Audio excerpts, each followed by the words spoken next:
हमारे YouTube channel Abhilash Pandey. आज हम पढ़ेंगे क्लास 11th का चैप्टर 2 जो है संबंध एवं फलन। इसमें सबसे पहले हम पढ़ेंगे क्रमित युग्म के बारे में। क्रमित युग्म किसे कहते हैं, तो आइए हम देखते हैं।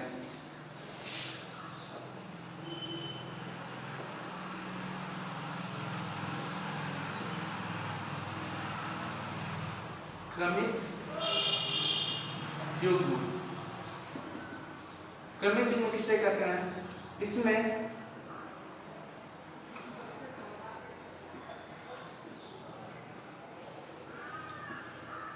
दो अवयवों को एक विशिष्ट रूप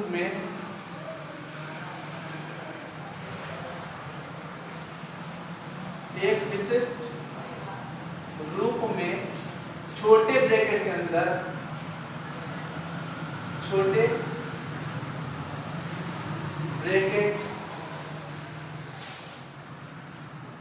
ब्रैकेट के अंदर कॉमा द्वारा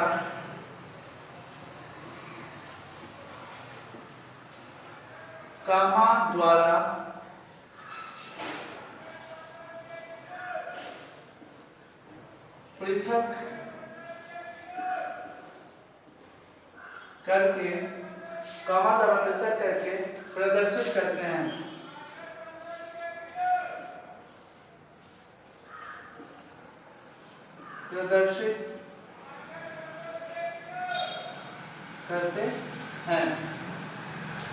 कॉमा द्वारा प्रदर्शित करते हैं। इसमें इसको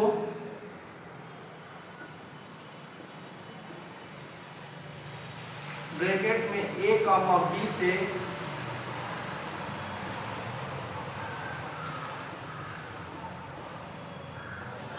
निरूपित करते हैं। हम इसको a, b जो है, ये दो समुच्चयों के अवयव है, a है और a b है। हम इसको a, b लिख सकते हैं, लेकिन हम इसको b, a नहीं लिख सकते। ये दोनों बराबर लिख सकते हैं, लेकिन ये दोनों क्या होंगे? बराबर नहीं होंगे। जहां जो a है वो बिलोंग्स करता है a समुच्चय में, और जो कैपिटल B है वो बिलोंग्स करता है कैपिटल B में। ये दोनों समुच्चय, ये अवयव है। a का अवयव स्मॉल a है, कैपिटल B का अवयव स्मॉल b है। ये हो गया हमारा क्रमित युग्म। क्रमित युग्म किसे कहते हैं? अब हम पढ़ेंगे समुच्चयों का कार्तीय गुणन, कार्टेशियन प्रोडक्ट ऑफ सेट्स। तो आइए देखते हैं। इसमें क्या होता है? यदि a व b दो अरिक्त समुच्चय हैं, a व b दो अरिक्त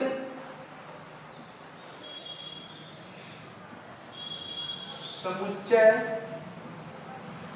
हैं, तब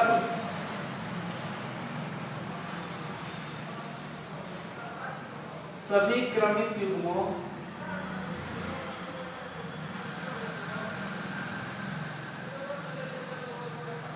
a,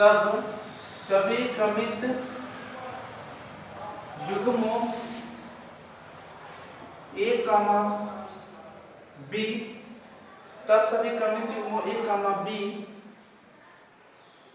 तब सभी क्रमित युग्मों a, b का समुच्चय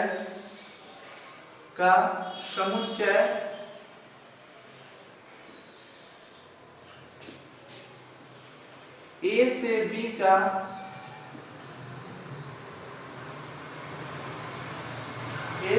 का क्रमित युग्म कहलाता है।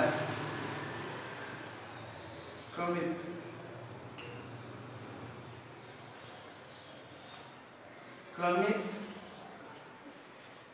युग्म कहलाता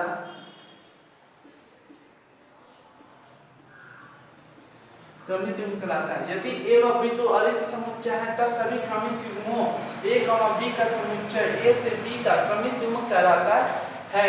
जहां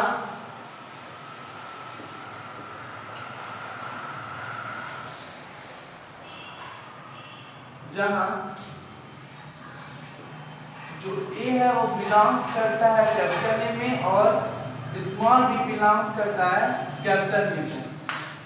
अतः हम इसको क्या लिख सकते हैं, अतः ए गुणे बी बराबर a comma b such that a belongs to capital A and b belongs to capital B। ये हमारा हो गया समुच्चयों का कार्तीय गुणन। इसे आप नोट्स में लिखते जाइए। अब हम इसमें थोड़ा किनारे हम इसका एक नोट लिखते हैं। यहाँ पे नोट नंबर 1 लिखेंगे, यहाँ पे नोट एंड नोट नोट में हमारा पहला क्या है कि यदि n ब्रैकेट में a मल्टीप्लाई b है तो हम इसे क्या लिख सकते हैं, n a n b। हम इसे ये लिख सकते हैं n ब्रैकेट में मल्टीप्लाई n ब्रैकेट में b। ये हमारा पहला हो गया। दूसरा क्या है हमारा, यदि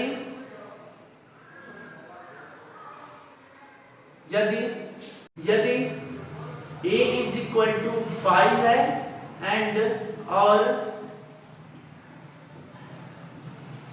b इज इक्वल टू 5 है, तब हम इसे क्या लिख सकते हैं, a multiply b is equal to 5। यह हमारा दूसरा हो गया। तीसरा क्या है, यदि a is not equal to b, तब a गुणे b is not equal to b गुणे a। और चौथा पॉइंट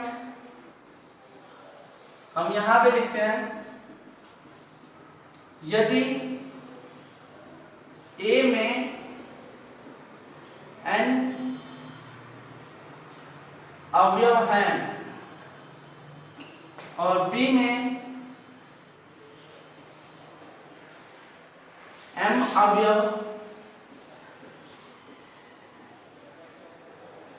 अवयव है, तब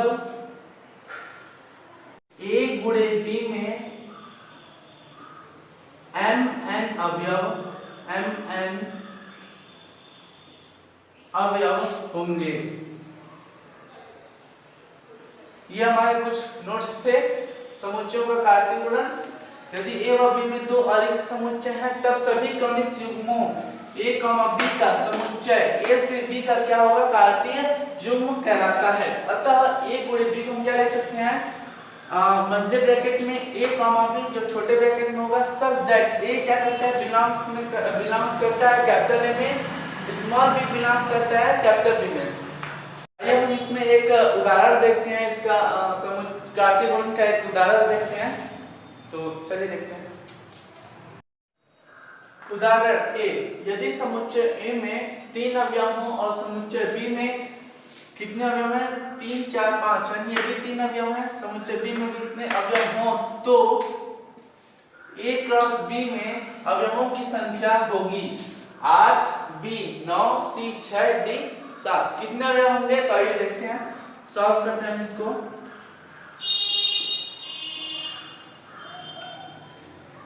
a में इसका मतलब होता है समुच्चय में अवयवों की संख्या कितनी है, 3 है, और इसका मतलब होता है समुच्चय b में अवयवों की संख्या कितनी है, तो 1 2 3, कितने अवयव है, 3 अवयव है, तो इसमें 3 हो जाएगा। अब हम क्या करेंगे, n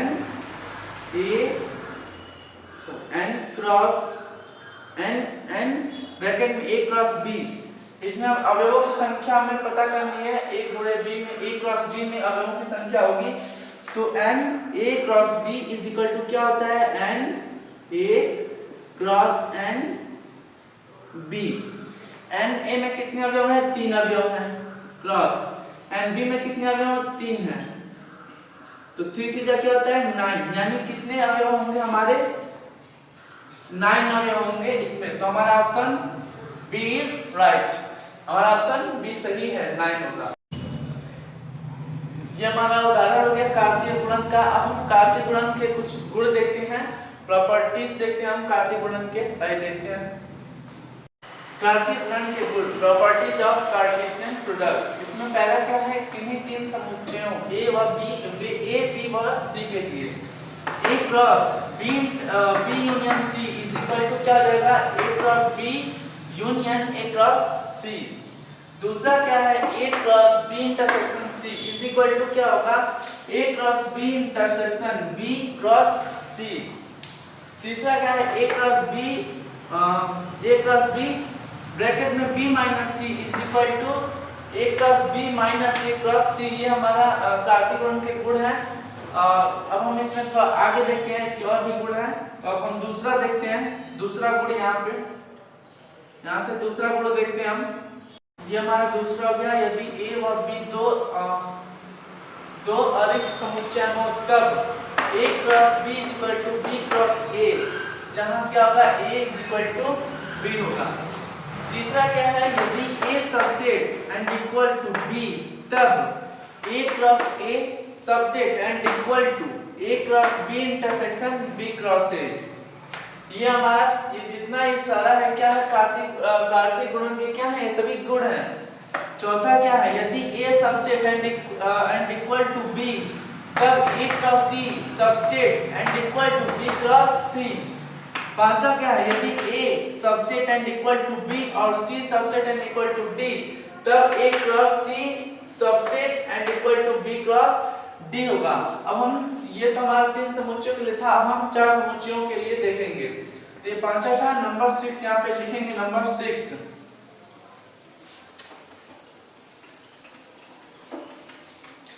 यहाँ पे लिखेंगे नंबर 6।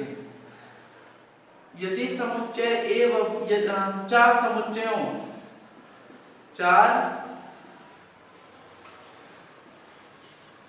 समुच्चयों ए बी सी व डी के लिए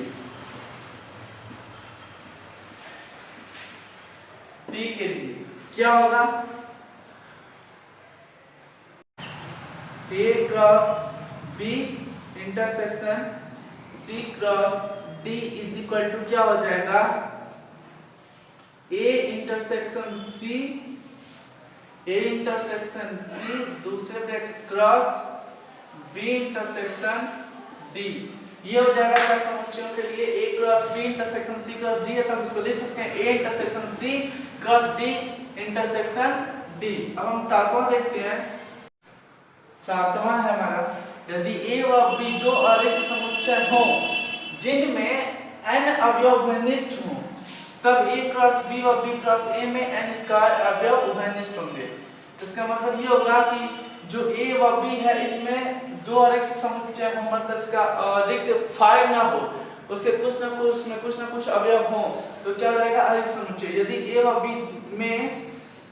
व बी दो अरिक्त समुच्चय हो जिनमें n अवयव उभयनिष्ठ हो, कितने n अवयव यानी 2 3 4 जितने भी दिए होंगे उतने अवयव क्या उभयनिष्ठ हो, तब a क्रॉस b जो होगा, a क्रॉस b व b क्रॉस a में क्या होंगे, n स्क्वायर अवयव क्या होंगे, उभयनिष्ठ होंगे। तो ये हमारा था एक्सरसाइज 2.1 के लिए। 2.1 में बस इतना ही है। एक्सरसाइज 2.1 के लिए बस इतना ही। अगर आपको वीडियो अच्छी लगी हो तो वीडियो को लाइक करें, कमेंट करें, शेयर करें और अपने उन सभी दोस्तों के पास भेजें जिनको इसकी जरूरत हो। जय हिंद।